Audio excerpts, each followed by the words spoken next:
कृष्णाय वासुदेवाय हरये परमात्मने प्रणताक्लेशनाशाय गोविंदाय नमो नमः। नमस्कार, स्वागत है आपका आचार्य वाणी में। मैं आचार्य डॉक्टर विक्रमादित्य आपके साथ हूं। ज्योतिष विज्ञान एक प्रत्यक्ष विज्ञान है, चमत्कारी विज्ञान है और इसकी चमत्कारी जो स्थिति है वो जीवन में आश्चर्य को उत्पन्न कर देती है। समय को पहचानने की विद्या यदि कोई हो सकती है तो विश्व में ज्योतिष विज्ञान के पास ही है। और ज्योतिष को विज्ञान के अनुसार से नेत्र की संज्ञा दी गई है। नेत्र दिखाती हैं कि आगे क्या कुछ होने वाला है, क्या कुछ है, कैसा है वातावरण, कैसे उसको आप ठीक कर सकते हैं, वो आपकी बुद्धि का कार्य है। तो आज हम उपस्थित हैं विशेष तौर पर यहाँ पर कुंभ राशि वालों के लिए कैसा रहेगा समय। कुंभ राशि वालों के लिए जो आने वाला समय है वो कैसा रहेगा, बृहस्पति का विशेष तौर पर जो परिवर्तन हुआ है वो क्या कुछ आपके जीवन में उत्पन्न कर सकता है। देखिए, बृहस्पति इस वक्त मीन राशि में चल रहे हैं और सूर्य वहां पर उसी राशि में पदार्पण कर रखे हैं। और अभी कुछ दिन पहले सूर्य ने शनि को अस्त कर दिया था। सूर्य जहां भी जाते हैं वहां पर बाकी सब ग्रहों को अस्त कर देते हैं।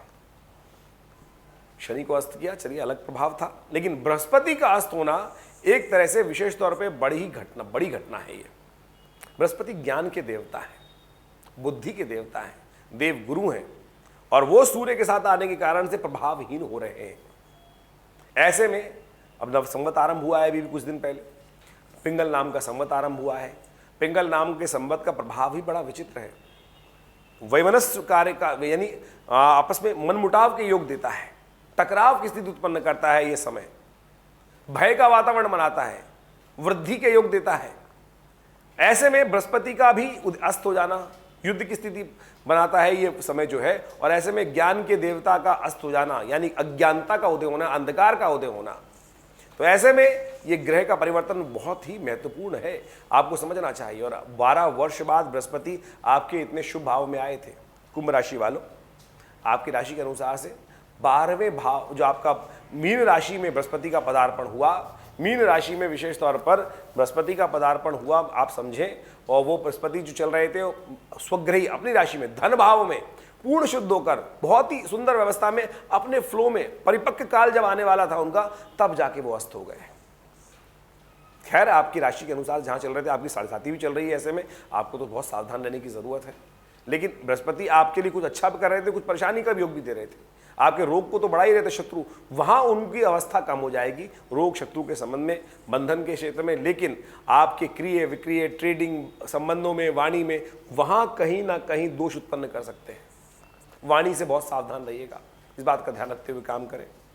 वाणी से कहीं कोई गलत बात ना निकल जाए। मुख से जो चोट होती है ना, वो बहुत कष्टकारी होती है। ये कुछ दिन का समय है, आप अपने जीवन में सोच सकते हैं। हम बहुत सा बात क्या होता है, छोटी सी बात में मनमुटाव हो जाता है और बाद में एनालाइज करने की बात करते हैं कि क्या हुआ था। ऐसा छोटी सी बात निकल गई थी मुख से और देखिए कितना बड़ा विप्लव बन जाता है। देखिए देश में ऐसी घटनाएं बन रही है ना कि छोटी सी बात मजाक में कुछ कह दी और फिर कितनी बड़ी स्थिति बन गई। वाणी से कुछ गलत ना निकले, इस बात का ध्यान रखिएगा। अभी हमने देखा एक बहुत बड़े नेता अपने आपको बोले कि मैं सांसद हूँ, अनफॉर्चुनेटली सांसद हूँ, अनफॉर्चुनेट हो गया ना। तो आप कोशिश ये करें आपके मुख से गलती से भी कुछ ना निकले गलत, इस बात का ध्यान रखते हुए काम करें। वाणी का दोष इस वक्त बृहस्पति उत्पन्न करने के योग बना सकते हैं। आप कुंभ राशि वालों के लिए इस बात का ध्यान रखने का आपको प्रयास करना चाहिए और वो आपके लिए अशुभ होगा, भाग्य को सुलाने वाला होगा। इस बात को ध्यान रखते हुए आपको काम करने का प्रयास करना चाहिए। उपाय हैं, देखिए बृहस्पति का विशेष तौर पर यह परिवर्तन जो है वो बहुत ही इंपॉर्टेंट है।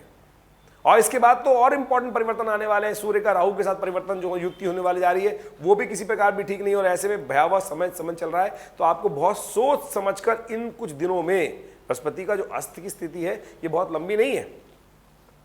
इसके बाद बृहस्पति का परिवर्तन होगा, वो भी आपके लिए भाग्योदय कारक होगा, वो चिंता की जरूरत नहीं है। लेकिन थोड़ा सा समय जो है ये आपको ध्यान रखने की बात है, क्योंकि हम इस थोड़े समय में बहुत गहरे गड्ढे में गिर गए तो फिर ऊपर निकालने में जितनी मेहनत करनी पड़ेगी उतनी प्रोग्रेस में उतनी शक्ति खराब होगी। तो इस बात का ध्यान रखते हुए केवल थोड़ा संकोच सावधानी से हम काम करने का प्रयास करें।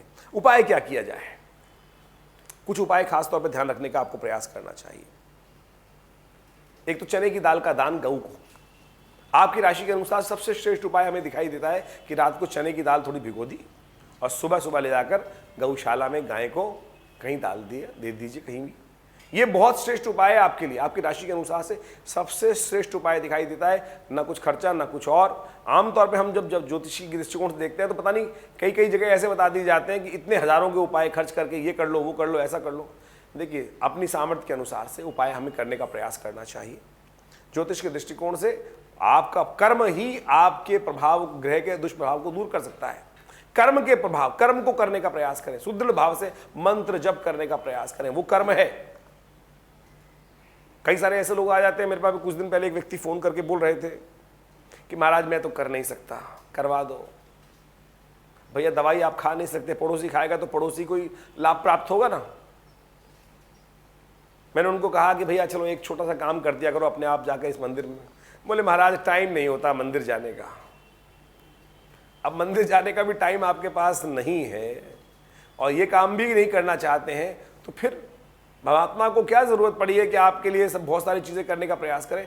तो सबसे पहले हम फिर बहुत सारे लोग बैठे हुए हैं बाजार के अंदर।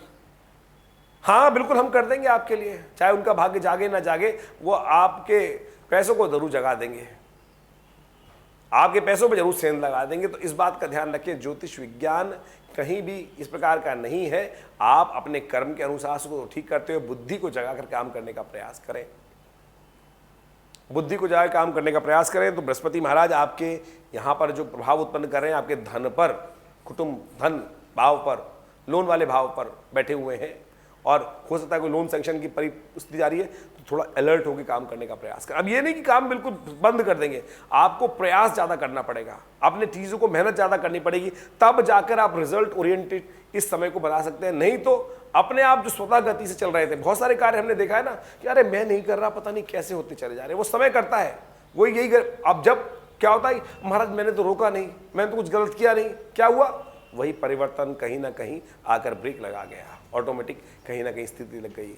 क्या होता है, कई बार तो अज्ञानता में आता है, ज्योतिष के विज्ञान बनते हैं तो फिर साइंटिफिक लॉ समझ में आते हैं कि किस कारण से कौन सी स्थिति हो रही है। तो हमने आपको एक बहुत श्रेष्ठ उपाय बताया है कि जो खासतौर पर चने की दाल भिगोकर गाय को खिलाने वाला ये उपाय बताया है, इसको आप अवश्य करने का प्रयास करें, देखिए परिवर्तन होगा। साथ साथ बृहस्पति के मंत्र का जप कर ले, ओम ग्रांग ग्रीं ग्रौंग से गुरुवे नमः, इस मंत्र का जप कीजिए, ब्राह्मणों की सेवा कीजिए, ब्राह्मणों को कुछ पीले वस्त्र का दान कर दीजिए। देखिए आपके जो कष्ट के योग बन रहे हैं वो ठीक हो सकते हैं, कष्ट दूर हो सकते हैं। इसके अलावा भी कोई मन में प्रश्न चल रहा हो, चिंता ना करें, आप हमें कॉल कर सकते हैं, नंबर स्क्रीन पर चल रहे हैं, उन पर आप अपॉइंटमेंट ले सकते हैं और फिर अपने जन्मपत्री के संबंध में विचार विमर्श कर अपने कष्टों को दूर करने के योग बना सकते हैं। धन्यवाद, नमस्कार।